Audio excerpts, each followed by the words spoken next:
Hi everyone, welcome to our Green Match Fund webinar. We'll just give it 1 minute and then we'll get started.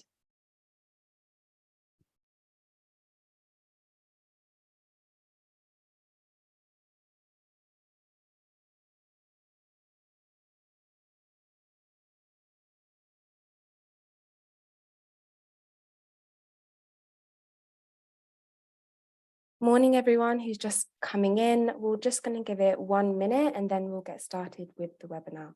Thank you.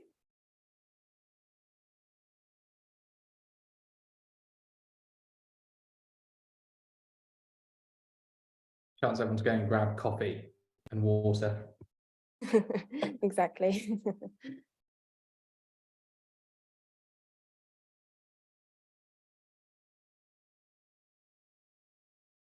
Amazing. So as it is 1 minute past 10, I think it's a good time to get started and we'll let people continue to join. But yeah, as I said at the start, thank you for joining us for this webinar. It's amazing to have you all here with just a few weeks until Green Match Fund starts, and we're very, very excited. On the call, it's me, of course, Bethany from the Big Give team. I have Karen here, who's also supporting from Big Give. Hi, everyone. And then Ed from Shape History, but I'll allow him to introduce himself a bit later on in the session. And just a few admin things before we get started.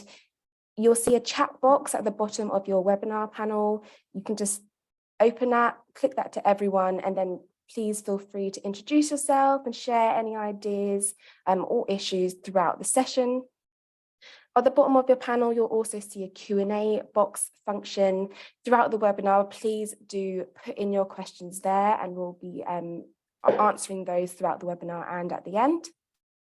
If for any reason you need to have captions set up, there is a caption button at the bottom of the screen that you can open up for a live transcript of the webinar.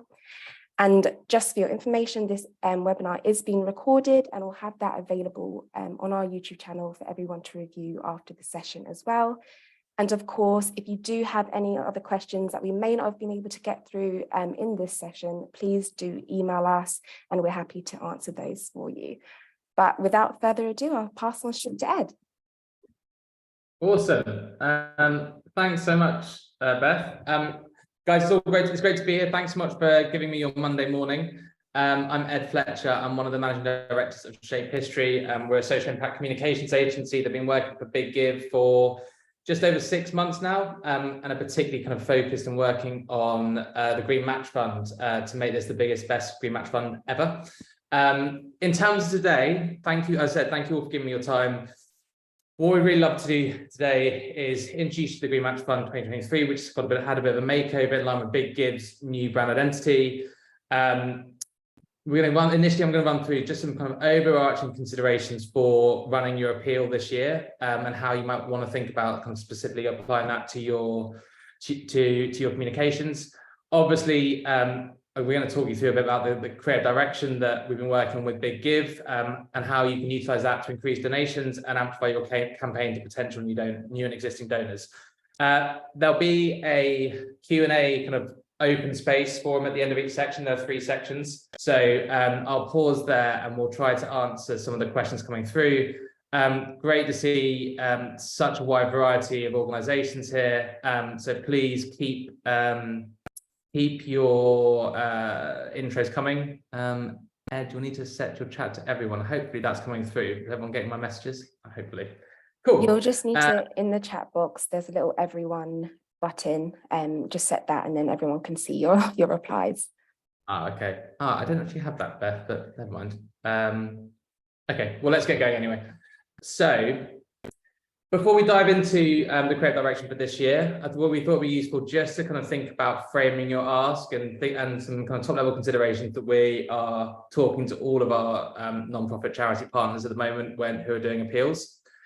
So obviously we know that it's a really difficult time for a lot of people around the UK with the cost of energy, fuel, food, everything going up. The cost of living is a massive and a topical area. And I think it's really important that you really think about that when you're planning and framing your communications. It's really up to you in terms of how you decide to address that or not. And it will depend on your relationship with your audiences. What we've been saying to our charity partners so far is that it's almost impossible to ignore it. And I think as much as it's going to be difficult to address it kind of truly directly, I think it's important that if you can do, you do. But I think that also kind of opens up an opportunity to really talk about the match funding opportunity here for people who still want to be able to support an appeal, but maybe don't have as much disposable income as they did last year. That actually the match funding is a way to still be able to give something, and for that impact to still be doubled. So I think that's probably, we want to open up with that. We think it's probably the most important piece. I know the second point is going to be easier for some of you and more challenging for others, but really thinking about kind of like your local community. For some of you, that's going to be, as I said, that there are a couple of organizations that have already kind of introduced themselves that are going to be that have a very clear local focus. But others of you that are more kind of internationally focused, I think there's still an opportunity to think about how you can frame your organization as being part of your local community that's having an international impact, and connecting kind of local residents, local communities with the ability to create an international impact. Obviously, for those of you more locally focused, that's kind of a much shorter gap to close, but I think it's really important just to kind of think about the framing of that.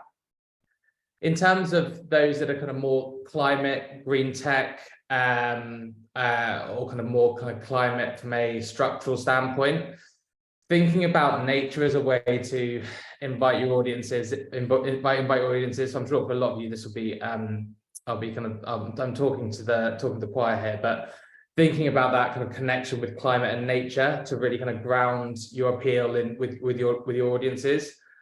And for those of you that are looking more kind of from a sustainability messaging perspective, thinking about how you can link waste, sustainability, and kind of reducing waste, kind of improving air quality, if that is kind of what you're focusing on.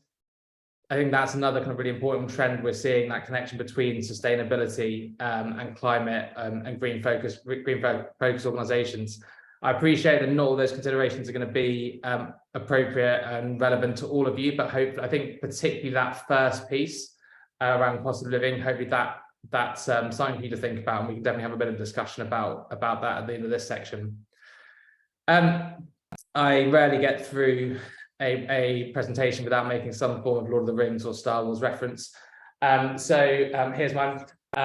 Take your audiences on a journey, probably not to Mount Doom. Although the Green Match Fund doesn't start and that week period doesn't start for a few weeks, I think your journey really needs to start almost kind of now, and think about the journey you can take your supporters and potential donors on in the build up to and right through to the end of that period. We'll talk a little bit about kind of the 3 pre, during, and post appeal phases later. But this should really be about taking people on a journey. Diving in straight away with asks very rarely works unless you've got a very warm audience. So really thinking about what the journey you can take people on. I know that almost all of your appeals are going to have a real specific focus, but rather than giving everyone all the information at once, thinking about how you can segment that over the course of, well, not just the week period, but the kind of a couple of weeks in advance and maybe even the week after.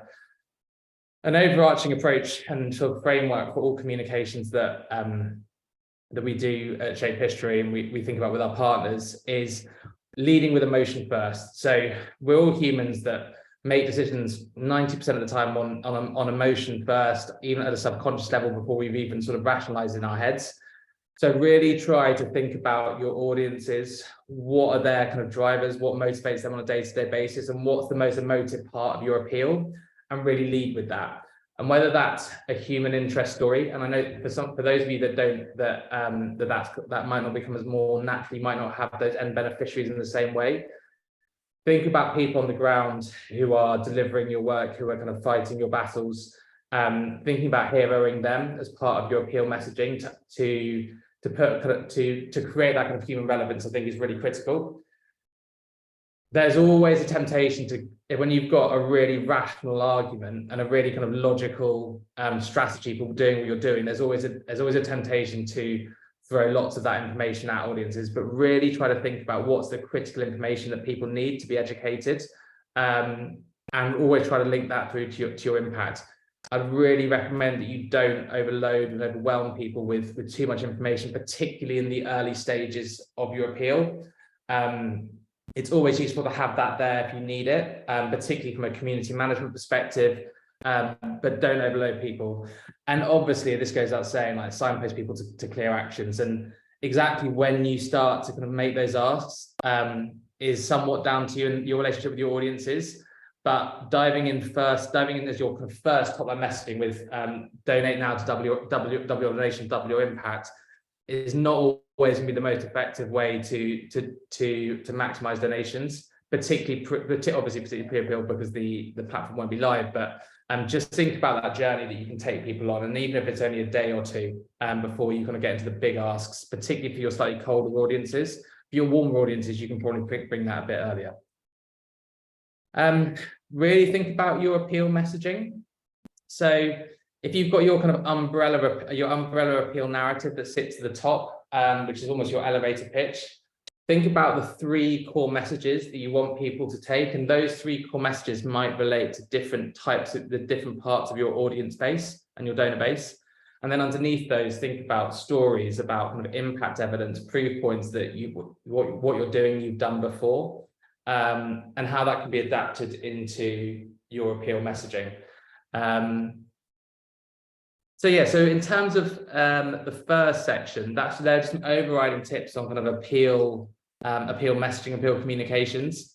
Open to any questions that might come through at this point, if any had any. I'm not seeing any appear in the Q&A at the moment. If not, we'll move on. Or feel free to post in the chat if that's easier. No? Cool. So, introducing the Green Match Fund creative. So a few weeks ago, some of you may have seen a charity partner survey that was sent out to all successful charity partners of the Big Give for this year's Green Match Fund. I think we had 37 participants in total. We showed them a number of different creative routes, and essentially this is in line with Big Giv's new visual rebrand that most of you probably saw at the end of last year, and it's really building on that to create more cohesion with this year's Green Match Fund. So the direction we landed on, which was the most popular chosen by all the charity partners, by Big Give, and actually also by the Shape History team, is this idea of double. So the most popular direction. The reason for that, give me a second, there we go.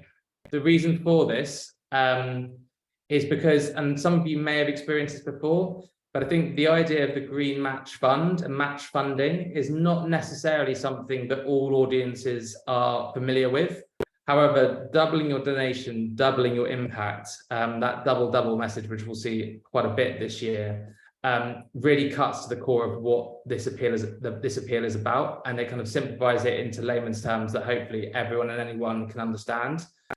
You'll also see kind of bits around, like, for a week of green giving, which again might be a nice kind of secondary message to help you within your appeal, just to kind of really hone everyone. The idea of giving is something I think that's very common and resonates with British society up and down the country.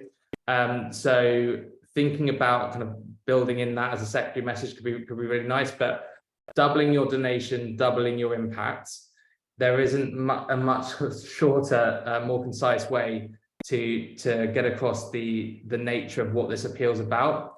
And I think the key is to keep this messaging super simple.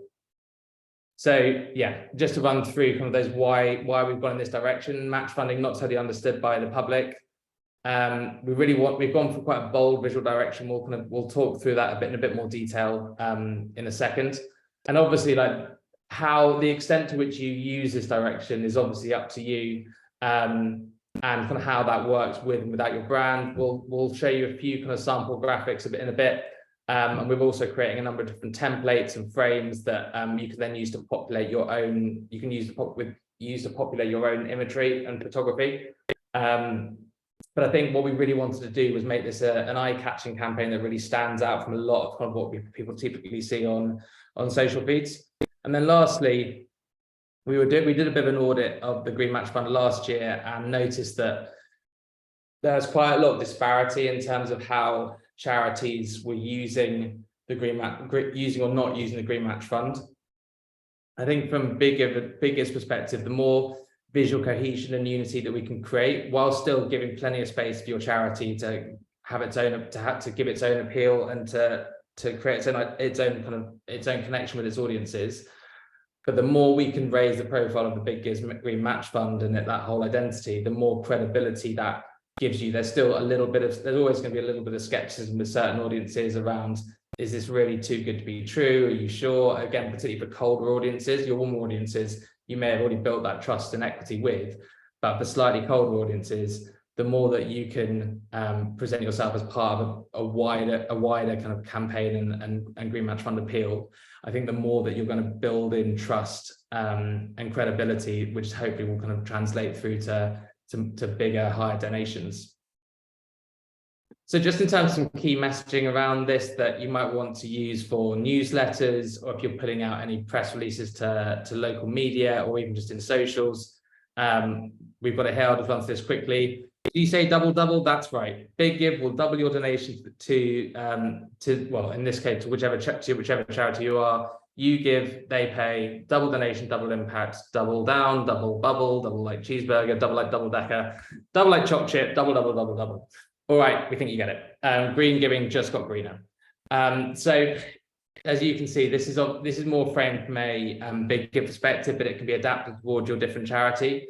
And obviously your tone of voice will come into this to some extent. We are going for a slightly more playful tone of voice this year, just to kind of make this whole appeal this whole kind of campaign feel more colloquial, more human, more personal, but also kind of give that urgency as well. And as I said, I wasn't lying when I said we'd be doubling down on the double message. So in terms of visual ideas, again, you can be as creative as you want with this. And these are some slightly more off the wall ideas that may work particularly well for certain types of organizations. But really thinking about how you can use visual imagery that's kind of slightly maybe kind of off what you would usually do as a brand, but actually breaks up your audience's feed and gives them something different to look at. So some of this type of kind of more humorous imagery may not be part of your core appeal content, but just supplementary stuff to kind of show in the days between some of your core posts on social media, or to support in an email newsletter. It just gives your audiences something a bit different to look at, which draws them in, which makes them kind of look twice. It creates cognitive friction, we call it, when people are looking through your feed and they see something they wouldn't expect to see. And although it doesn't necessarily have anything to do with your charity, your kind of the cause and the aims of your charity, may just disrupt them enough to think, hang on a second, what's this? Let's have a bit of a further look. So these are just some examples of some posts that we're working on with Big Give. For animals, this obviously works particularly well. Again, using a bit more kind of a bit more humor in here. Thinking about puns again, just to break up the typical feed that people would see. We really want this to stand out as much as possible, which is again why we're using the bold colors of a Big Give. Also, just to say that these badges and a lot of these kind of this typography will you'll have access to then kind of lift and then put onto your own post as much or as little as you want to. Again, at the very least, we'd really encourage you to use the Green Match Fund Big Give logo on everything. But also, if you want to add in some more of this more typographics, these typographic graphics, then feel free. As I mentioned, there'll be we're working on finalizing a toolkit that will be sent out to all charities that has a number of both kind of PNG frames. So these will be transparent frames that you can then put onto your own posts, but also some more kind of imagery that anyone could use, and then some more typographic stuff, particularly thinking about countdowns. So Big Give worked really hard to try and build out a toolkit that makes this appeal, and particularly like the messaging, the comms around this appeal as straightforward and as simple for you as possible. So feel free to utilize those as much as you want. They should be simple. Everything is created on Canva, so it should be simple to download as JPEGs, as PNGs that you can then either use on socials or kind of plug into your emails, or if you're doing a kind of a direct mail out to your kind of like local your supporters, that then direct them through to the Big Give website and specifically to your charity page. They can be downloaded and work for print as well. I can see a few questions coming up in the chat, so I'll just get to the end of the section and then we'll get to those. Okay. And then lastly, in terms of the hashtag for the campaign, obviously it's hashtag Green Match Fund. Make sure you're using this across all your posts. Again, that's just useful for credibility, for trust, for relevance. And if you're thinking about tagging Big Give, which again is always useful to add that credibility, that I think it's highly unlikely that people are going to not completely distrust this, but I think just to add that additional level of trust, we really recommend that you tag in Big Give on as many of your kind of social posts as you can do, and also referencing them in any communications, because it just adds credibility, and it gives us an identity to where that match funding is coming from. So I've got a couple of Q&As. Is there any help from the Big Give available to reach out to attract additional pledges from organizations as part of their CSR strategy? Beth, do you want to take that? Yeah, so we have a number of resources available in the portal, particularly the marketing guidebook, which you might find useful, particularly when you're thinking about expanding your networks and how to kind of reach out to different audiences. We also have a number of different previous webinars that we have recorded on our YouTube channel, which you also might find useful. But really, I'd suggest reaching out to some fellow charity partners, because whilst we can give some advice, they are the ones that actually have reached out to other pledges before and have really good advice. We do have a fundraising chat on Facebook, so I'll put the link to that now, so maybe you guys can have some kind of charity conversations to get some just feedback and ideas from other charities who are reaching out to pledges. Cool. We've got a question from, well, just a point here from Andrew from Colchester Eco Festival about not using pictures of double burgers when we're talking about reducing meat consumption. Absolutely. But yeah, we've tried to create as much flexibility in this direction, so that so it's as flexible as possible for you all to bring in your own kind of cause, your own relatability, using your own imagery that's going to resonate with your specific audiences. So feel free to play around with that as much as possible. One from Anne Winehold. Thanks for your question, Anne. Is it better for our supporters to repost our content, or shall they make up their own? Just linking to our Big Give campaign page. I think ideally, I mean, both are great. Firstly, it's always probably slightly more effective for getting your supporters to post their own content organically, as long as they're on message and on brand. I guess that's the slight trade-off you get with posting, because we're getting people to post their own because they may go off message, all that sort of stuff. I think it's always probably again, depending on platforms, algorithms always will work slightly better if they're posting kind of their own content as opposed to reposting your content. But equally, it is easier for people to repost content and pull out kind of key messaging from that. So either or are great. If you can get people to be on message and on brand, they're posting their own, then great, and just make sure they've got the right link obviously to your Big Give campaign. Hope that answers your question. And just to kind of add to that, actually, I know some charities in the past have created like little toolkits for their supporters. So depending on what supporters they are, and maybe more of your, major donors or kind of key supporter connections, you could create, a post and a message for them that they can kind of just copy and put onto their social platform, just to kind of make it as easy as possible. Cool. Thanks, Beth. And Joe Wilkinson, we're already working on our assets, working to find the triangular GMF Big Give logos. Beth, they'll be in the toolkit that's going to be sent out on Wednesday, right? Yeah, but they're also available now in the support section of your portal. So if you go to the Green Match Fund section, you should find that logo now anyway. Cool. I just saw a question from Deb. Any tips on using video? We'll come down to this in the next section. I just want to say, are there any final questions on the creative direction for Green Match Fund in this piece? Cool. If not, we'll move on. So, maximising double for your appeal this year. A few tips and tricks on how best to utilise the creative for the campaign.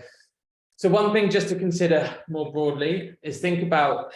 And again, depending on kind of who you are, there may be different, you may have different levels of audience segmentation, but thinking about your warm audiences who are going to be probably kind of part of your supporter base versus your colder audience, which you're probably going to be attracting through social channels, through any kind of press you're able to get. And we'll talk a little bit, I'll touch on press briefly. But really thinking about slightly different propositions, the kind of elevator pitches for each of these audiences. With friendly audience, with kind of warm audiences, it's probably a bit easier to be a bit more colloquial, to not necessarily give as much of the explainer about who your charity is and why it exists. Whereas with cold audiences, you probably want to build that in at some point. So just thinking about if you're going to do any sort of audience segmentation across your across your communications and the different spaces you're pushing stuff out to, just think about how you can slightly frame things a little bit differently, just to give that to add more relevance and add more of a targeting kind of mindset to your communications. There we go.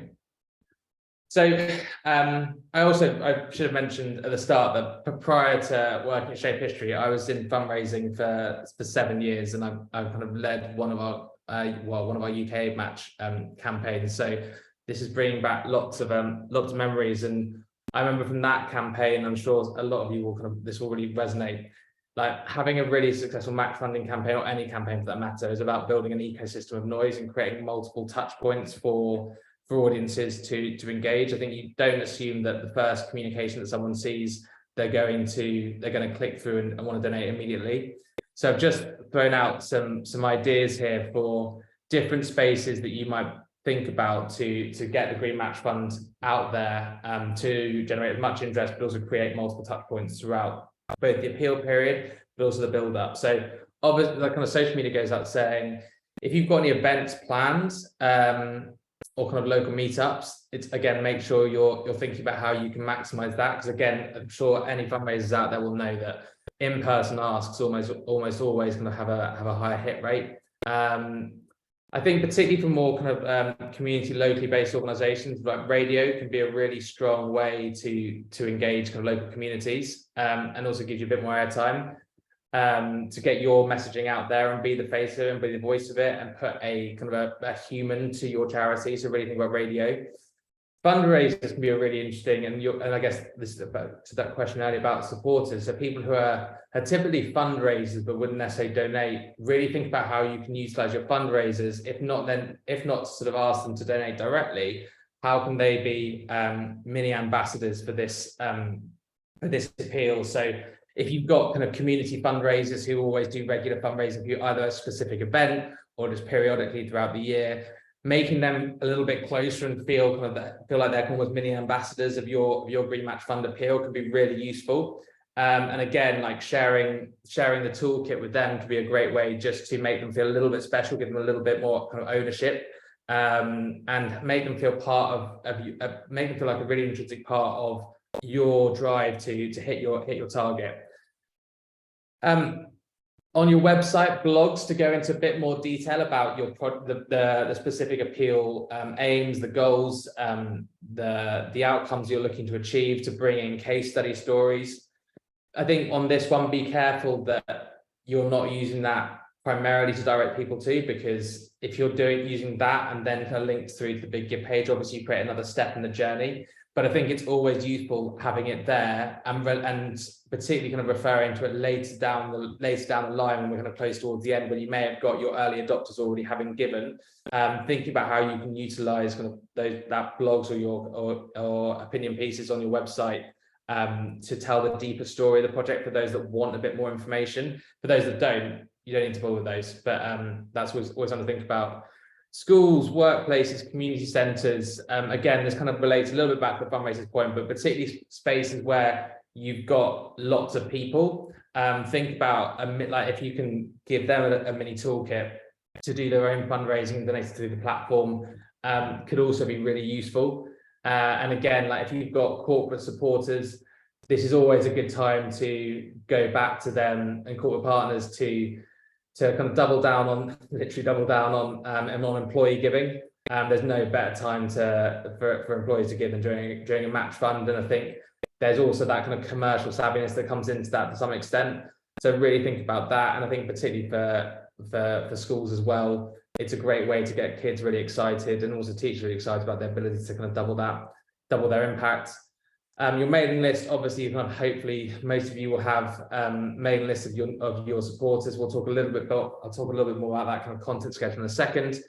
And then also think about any ambassadors you have, trustees, if you've got kind of celebrities or local public figures who are kind of keen supporters. Think about how you can use them both as mouthpieces and platforms to get your message out there wider. But also this relates to the point above around local press, working with them to help frame a local press conversation. I've said local press because I think we've got, Beth, how many charities are participating in Green Match Fund this year? We have 176 charities, I believe, taking part. Cool. So I think to be realistic, if everyone's going out to national press, realistically, you're probably not going to, you're not going to get coverage, just to speak frankly. However, from a local press standpoint, whether it's like the local community that your charity kind of serves, or whether it's the local community that your charity is based in, there's definitely opportunities as long as you kind of provide enough lead time to start talking to journalists to say, not just that we're running a charity appeal, but if you can find a story that might be really interesting for them and relate that to, again, either kind of local community impact or to bigger pressing issues that are maybe in national media, national news that local press can pull on. That's a really great opportunity to think about how you can leverage local press to just create that additional touch point, which I guess a lot of your kind of local supporters are going to see. This slide is just kind of really thinking about how you might begin to utilize different platforms to generate interest across social media. So and again, this will obviously kind of very much depend on kind of which audiences you're speaking to, but majoritively focusing around Facebook and Instagram for your ask. Using Twitter more for kind of regular posting about like target updates. I think it's always really useful to say when you've got to kind of key milestones towards your target, because it actually builds trust that if other people are donating, then audiences are more likely to donate because you've got proof of concept almost. But Twitter can be quite good for that, but just regular feeds of updates. And even if you have time and resource, like thank yous for specific kind of groups, organizations or individuals that have given. Obviously, that's not been possible all the time. But just to give like general shout outs, I think a thank you goes a long way.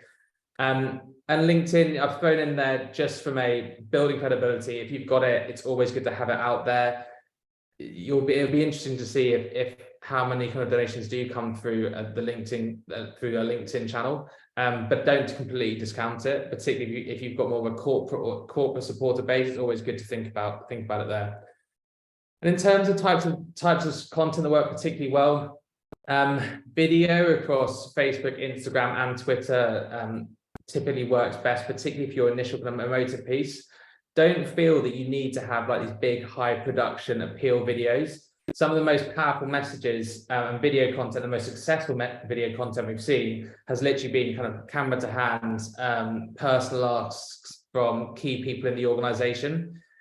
So if you don't have kind of video content from previous projects, also from the project the appeal is supporting, If it's not kind of quite right for the, or the framing isn't quite right for this appeal, don't worry. Like a personal ask and personal video, if you can cut in a bit of footage from the specific appeal project you're working on, it's great, but don't feel like it's absolutely essential. For LinkedIn, interestingly, what we're seeing is that actually video isn't as effective as the other channels. So actually kind of more static content that again still takes people on a journey, and you can use those slide decks of just uploading 3, 4, 5, 6 posts that just tell the story of your appeal, using kind of human interest, using impact stats can be really effective.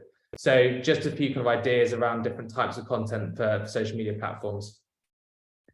In terms of, again, this says social media, but to be honest, this kind of works across all channels. Obviously, the appeal from the 20th to the 27th is going to be your kind of core period of communications, but really you want to be thinking about your comms journey starting from almost now, announcing your big give appeal, kind of warming up audiences to the idea of, okay, what is the big give green match fund, W on Asian, W impact. The more that you can deal with that uncertainty pre-appeal, the more you've warmed people up on that journey. So once you do get to the appeal, that you're kind of that they're more primed to ask. Introducing the appeal focus, again, maybe this is the time when you can direct people more towards blog content that goes into more detail. And then countdown reminders are always really useful. I think one of the biggest benefits of the Green Match Fund is ironically, and this is a bit of a catch-22, is it's kind of the shortness of the period that the match funding applies, which means you've got instant urgency created. So really kind of doubling down, I'm trying to stop using this, on that message is really key. During the appeal, as I said, any kind of endorsements, impact stories are always really useful, just to kind of really grab people's emotional attention. Kind of relatively regular reminders of days to go, where you're at in terms of like hitting your target, and also if you can relating that to kind of what that means from an impact perspective. It's one thing but to know that you're kind of 50 or 60% on the way to your 10, 20,000 pounds target. But what does that equate to? What does that equate to in terms of your project?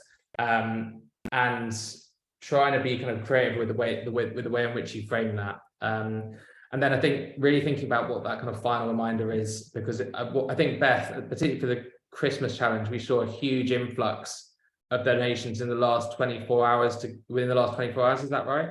Yeah, that's correct. So don't, it's obviously going to be a pretty intense period for anyone who's working in comms, fundraising, or anyone in the charity. But really don't try not to run out of steam for that last 24 hours, because it can make a huge difference. And I think if you're going to do anything, really think about engaging with your community through your social channels, saying thank you to those who have already donated, and asking those that are kind of on the fence just to kind of go that little bit further. And then again, this is always a period that everyone's a bit knackered and exhausted after kind of a good couple of weeks of appeal communications, but that post-appeal follow-up is so critical. Ideally within a couple of days of the match fund period closing, and at that point it's maybe just saying thank you to everyone who took part. Following up maybe a week later with a bit of an announcement of what that total was raised and related impact, and then later follow up further down the line, depending on what the appeal is focusing on, that just talks about how those funds are being implemented. That post-appeal journey may not have a big impact, well, won't have a big impact on the Green Match Fund for this year, but it almost certainly will for, one, your relationship with your donors, to make them feel valued. It's amazing the number of times that we kind of talk to charity partners who haven't followed up with thank you comms, and that's had a really detrimental impact on the relationship with their donors.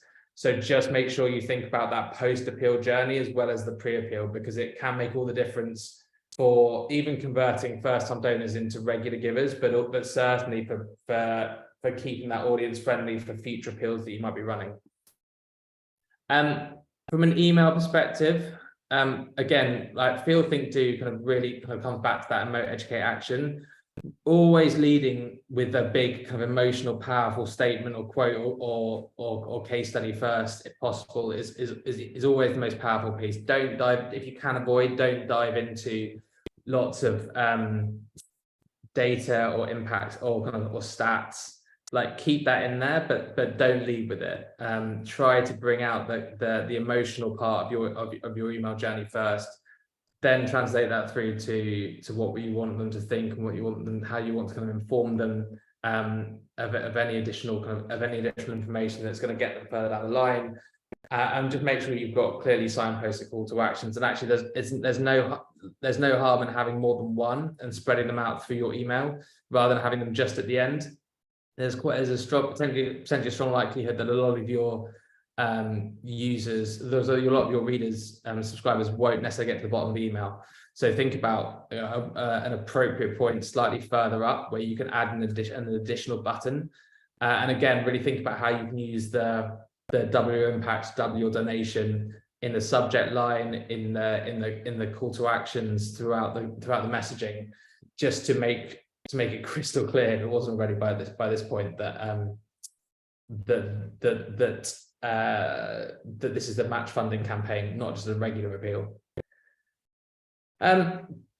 Going further, if you're thinking about doing paid digital ads, really think about the channels that are going to be most effective for you. I'd probably kind of recommend staying away from Twitter, but focusing more on either Facebook and or Instagram. Probably more Facebook, just from what we're seeing at the moment in terms of trends around appeals.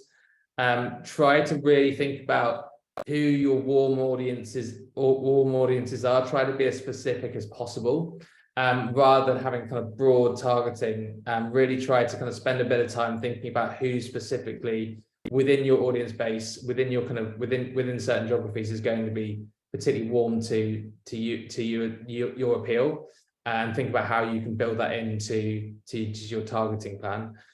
I've already talked a bit about local press and radio, so I won't go into that. And in terms of influence support, like influencers also don't have to be celebrities. They could be a local town mayor. They could be a local radio DJ. They could be any public figure that has got a platform of even a couple of thousand followers, that can be used to amplify your campaign. So really think within your network who you've got within there that could be really useful to amplify your campaign.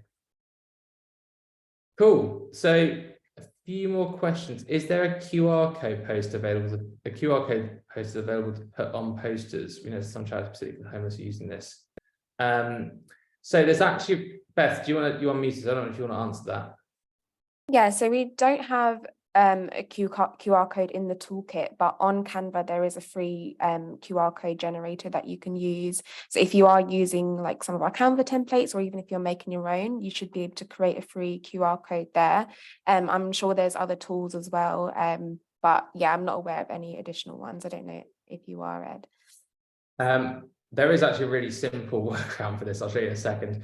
And there was just a second question from Andrew. It's like, is there a sample press release in the toolkit? Again, I don't think this is something that's in the toolkit, but it is something that Big Give have in the resources section. So I'll double check after this to make sure that is available to you guys. But we do have like a sample press release, which you can use to tailor to your own audiences. Cool. If there are any more questions, feel free to pop them in. In the meantime, what I'm just going to quickly do is pause my sharing and get up Big Give, because there is actually, I'm pretty sure this worked, a really simple way to generate QR codes. Right, there we go.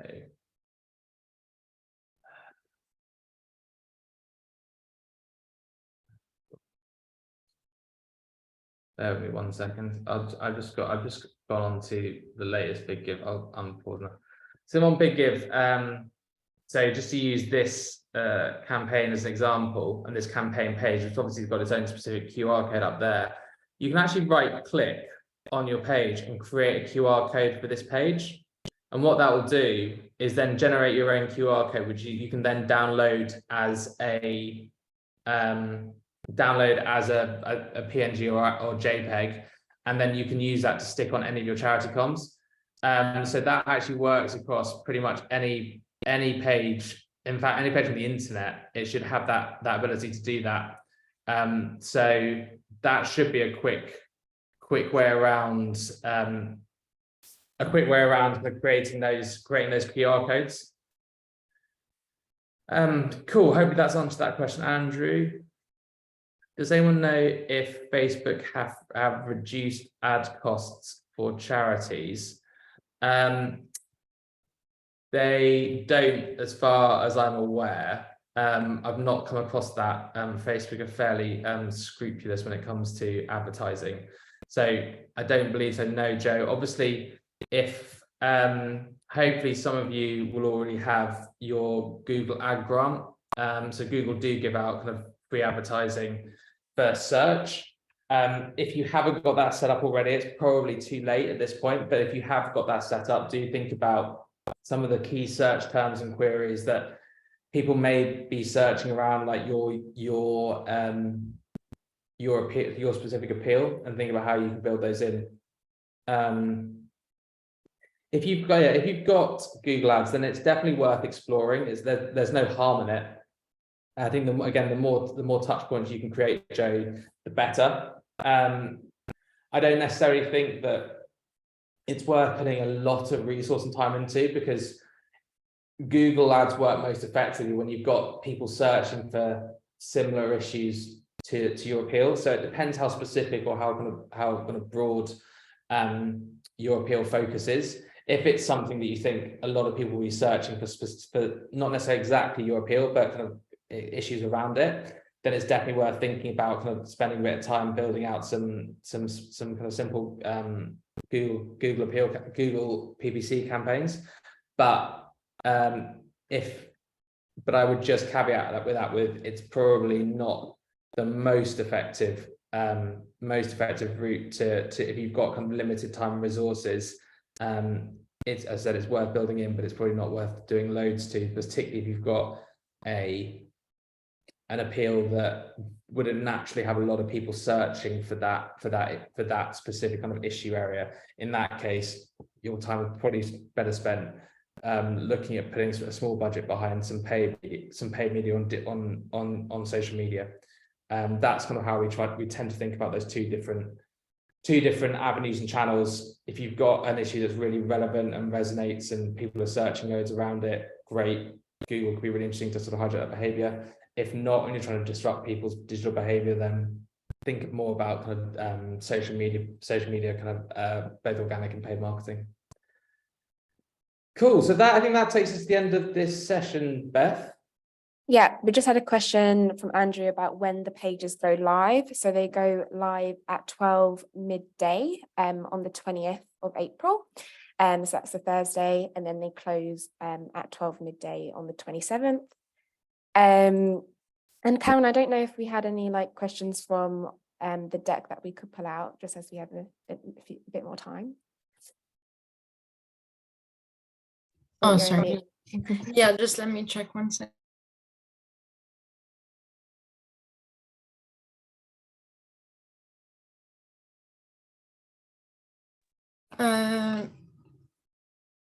Sorry. So there's a couple questions for Shape History and also for Big Give. Which one should I start with? Let's start just with ones for Ed. Okay, so if we're lucky enough to reach our target early, how might we reframe the double message to encourage people to continuing making unmatched donations? That's a really good point. I think in that case, it's worth obviously slightly dropping the double your donation, because it's only up until the target's hit that everything is match funded, correct? Yeah, exactly. So they can continue to receive unmatched donations after they reach their target. But so I guess one of the ways to slightly reframe it is to think about, is to just still use messaging actually, but so think about, so we've doubled your donation, we've doubled your impact. Now we want to go now can we push things even further? So still using that to frame it and remind people that actually that a lot of your donations have been doubled. So going from there to then how can we take this to the next level. So in that instance, yeah, if you still want to use that double to reference that part, but like taking things taking things even further, and just thinking about kind of either taking things to the next level or amplifying our impact or expanding our impact even further. I think just, yeah, reframing it in that way would probably be my suggestion. Great, thank you. There's just a couple more. Do you recommend changing the message or content depending on the social media channel, or is it fine to repeat the same content? For example, using the same sample posts across all channels? Really good question. If you can and you have the time to, then I would always suggest slightly tailoring your content, your content and messaging towards your different channels. It somewhat depends. I know this is really irritating answer, but it does somewhat depend on your audience. I think particularly for Twitter, obviously kind of keeping things like shorter and sharper. And again, I wouldn't even necessarily, once you've done your big posts, it would just be more conversational. Really kind of thinking about LinkedIn, maybe just for like a few of your core messages throughout. So I think like LinkedIn and Facebook can be slightly, and Facebook/Instagram can be slightly more, slightly similar. Both those platforms as well, you can, and actually Twitter as well, you can embed your link within the link to your page within within the post itself. Obviously for Instagram, you can't do that. So if you either make sure you're updating your Instagram profile with your specific page URL. If those of you who use Linktree or a similar platform, make sure that's being updated and it's the top link on your Linktree. But no, I think like consistent messaging is useful. Like people sometimes say LinkedIn, you want to be slightly more professional in tone. I think that's over the last year is starting to change. I think LinkedIn is becoming more and more, we're seeing more and more personal and kind of and colloquial tone of voice out there. So I think that point is becoming less relevant than it was a few years ago. So particularly if you're short on resources, I wouldn't worry too much about between Facebook, LinkedIn, Twitter, just keep it shorter and snappy. Majoritively speaking, we're not seeing as much traffic going through on fundraising campaigns through Twitter as we are through any of those other platforms. Thanks, Ed. Another question is, what's the best metrics or analytics to measure our campaign success? Well, I guess the big one is always going to be your fundraising target. But aside from hit like an actual kind of financial targets hit, thinking about kind of the number of donors, the average donation, thinking about within all and those are kind of your biggest like conversion metrics. And Beth, Karen, feel free to jump in here. In terms of engagement, you've obviously also got kind of the way like the click-through rates, the click-through rates for your newsletters. For social posts, it's around obviously on your typical kind of engagement metrics around like, shares, increase in followers. Also think about kind of the increased number of newsletter signups around this period as well is always quite useful. And if you've got access to Google Analytics, thinking about website traffic, that's probably not quite as relevant for this because you're going to be directing people away from your website, but particularly on that kind of like post donation journey, hopefully that will then be driving further traffic to your website. And then also if you've got that blog that's got a donate button that then links to it as well, thinking about the number of people are clicking on that. So hopefully that gives you a few metrics. Beth, any others that you can, or Karen, any others you can think of? I mean, I think they're all the ones you said are very relevant. I think it also depends on what your goal is for the campaign. If it's to grow your social media, then obviously you're going to be focusing on those social media followers or your engagement on certain posts and stuff. But if it's about email and building relationships, then you're looking at your email click-through rate, or you're looking at how many people have opened your email or how many people have responded to your email, like with your customer service team and so on. So yeah, maybe just focusing on a few key metrics and what you're focusing on for this campaign, and then that will help you as well. I think you could also, again, this isn't necessarily, you'll not get these metrics immediately, but also thinking over the next 6 months, what does that year-on-year period look like for you in terms of like new regular givers signing up, or getting or new corporate partners who may have been so obviously the Green Match Fund is a great way to generate donations directly, but it's also a great way to start conversations and start relationships. So thinking about like that piece around like businesses and companies who you maybe have been talking to before, this is actually a great way to get in there with those. So it's not necessarily going to be measuring the direct impact, well, the direct impact of the Green Match Fund, but it's certainly measuring the indirect impact of it. But you obviously just need to give yourself probably another the 6 months beyond that to look at those more longitudinal metrics. Thanks, Ed. So there's the last question. Oh, I think that was gone, but there It was just something. came into the chat. Yeah. Oh, okay. Yeah. So yeah, question from Christine. We have a free event with an award-winning author during the Green Match Fund week. Do you have any recommendations for promoting that? I'm concerned people are suspicious of free events. So is the free event, so the free event is an event that people can come to, I'm guessing. Rather than, I just want to make sure there's not like a prize or something that someone could win. I think that's what you're saying, Christine. Yes, no, maybe. On that base, if it is a free event, oh, hang on, does that come up? Yes, free online event. How would I frame it? How would I feel I was suspicious of free events? I don't know. I think it depends how you frame it. So like, I think there are a lot of again, the number of virtual webinars, virtual events, particularly since the pandemic has increased exponentially. I don't know that is going to be, I don't think you're going to get too much pushback on that. Maybe don't push the free aspect, and if you're slightly concerned that's going to put off people. If the registration, if you can say register now or register here and just drive people towards registering, there's no kind of friction there, then maybe you don't even need to reference the fact that it's free. If you're concerned that would put people off. I think obviously what would be great is if before that event you can then prep that author with just some of the key messaging around your appeal.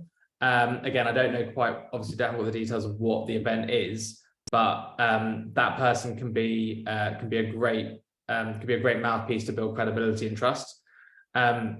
So yeah, I think having one recommendation I would make is definitely pre-event having a bit of a briefing call with that author if you have the opportunity to, just to run them through kind of what your ambitions are, what the focus of the project and the appeal is you're talking about. Because I think again, from my fundraising days, when you have sort of these like public figures, the more that they can speak freely and openly and sort of without prompting about your appeal, the more that resonates with audiences, because it feels that that person has taken the time to really invest in you as an organization, you as a charity. So really spending that time to brief that person, so that you're not necessarily, they don't pass over to you to talk about the appeal, but rather they're your kind of spokespeople for that event. So that would be my suggestion, is spend a bit of time just investing in briefing that person ahead of the event. To think hopefully it's a great way to get new audiences and to widen your reach. Amazing, thanks, Ed. So yeah, thank you for this wonderful presentation, Ed. Lots of great ideas coming in, and just a reminder that this webinar has been recorded, so we'll make sure it's available for you to view on YouTube, and we'll also make sure the slides are available for you in the resources section. And we also have another webinar tomorrow where we go a bit more in detail into a few more different things, so feel free to come and attend that as well. But in the meantime, we wish you a lovely afternoon. Thanks, guys. Thanks all. Thank you.